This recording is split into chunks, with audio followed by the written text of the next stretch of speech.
Well, hello again! I would really like to apologize for the wait of this video.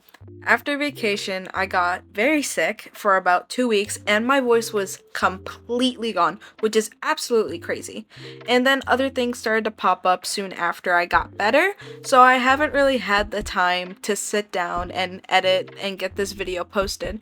So I would really like to apologize for that, but I'm really happy to see that the other two videos I posted, my YouTube short, I posted as of recording yesterday, and that doll painting video, those have blown up far beyond what I've done already, and I want to say thank you as well because that is absolutely amazing. But with that all being said, this video is finally here, and this is the second part of my two-part mini video series, and it will possibly be the final part unless anybody wants to see more, and if you want to see more, just let me know. So in this video, I'll be drawing the other three Chibi beach designs of the characters from the Akuma and Laz universe that me and Prince created. In this video, I'm going over Lilith, Kamari, and Pika. So with that all being said, let's just get right into the rest of this video. Okay, starting off the second part of this video, we have Lilith. And her chibi is honestly one of my favorites out of this whole mini-series, and just like the first video, I'm going over the basic information so I don't spoil anything. I want to be surprises in the comic that I hopefully make in the future. And a really big emphasis on hopefully, because I love the concept of this whole universe, so let's just keep our fingers crossed. So Lilith is a black magic based elf and demon hybrid. I just thought it was cool to add to her character that she's a hybrid, so she kind of stands out from everybody else. And the last time I mentioned elves, they have a shorter lifespan than demons, but in Lilith's case, I feel like her lifespan as a hybrid is kind of unpredictable. And if it wasn't obvious by her Speedpaint video, she wields a scythe and it has a big bow on it, and I didn't honestly plan to keep that bow on her scythe until I made her little doll version scythe. So yeah, and I feel like it also really fits with this whole princess aesthetic I have for her. And her powers, just like all black magic creatures, I feel like they would have some form of mind control and necromancy, and it also helps with Lilith's character because I feel like she is going to be a very manipulative character that does things to get her way, and her guards are also black magic creatures, so I feel like it'll be really cool to see her guards kind of raising the dead to help in combat. And speaking of her guards and stuff, her district is in charge of things like medications, which I think is really funny because her whole thing is like death, and so it's just the complete opposite. And I'm in love, I absolutely love how her final drawing came out because I feel like her little pose really shows off her diva side, and the fan just adds on to it, and I just love how it came out. But anyways, let's move on to a more closed off and cold character, Kamari. So Kamari is an ice-based elf, and her powers consist of ice manipulation and possibly something to do with darkness, because when I was designing her, I based the ends of her hair off black ice with the color, and she wears a mask and gloves for privacy reasons, because I want her character to be cold, and keeping her identity hidden also gives you some mystery to her, because in every situation, no matter what, she'll just have this straight, lifeless face. And maybe I'll like show off her face in the future, but I don't know. I don't know. I know what her face looks like, and literally nobody else knows what her face looks like, not even Prince. And I always share my Akuma and Laz drawings with him, so yeah.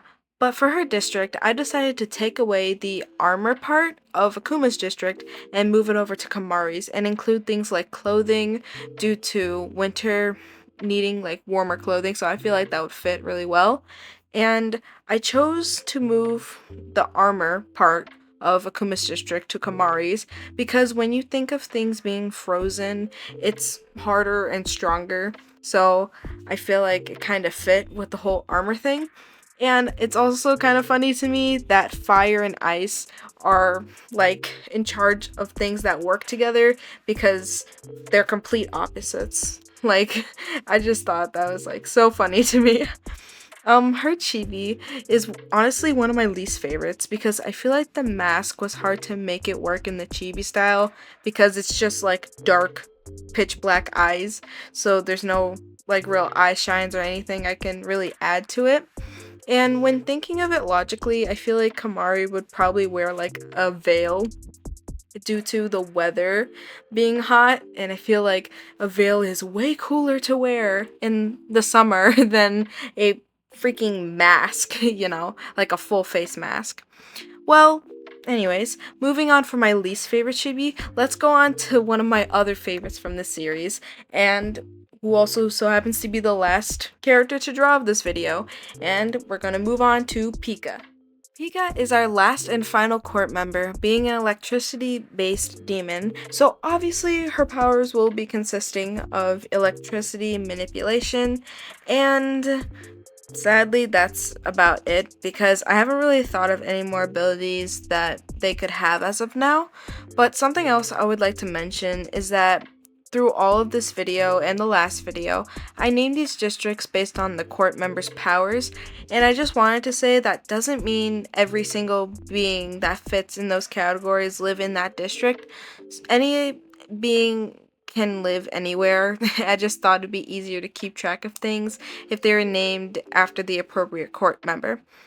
And speaking of districts, Pika's district is in charge of technology, which I feel like is pretty obvious, but sometimes simple things are what you need in a universe full of like complex ideas, even though I don't think the ideas I have as of now are really that complex, but it doesn't matter. When I was drawing this chibi, I was just in love with the idea that they're surfing and getting sunburnt in the process, and just not caring at all that they were getting sunburned.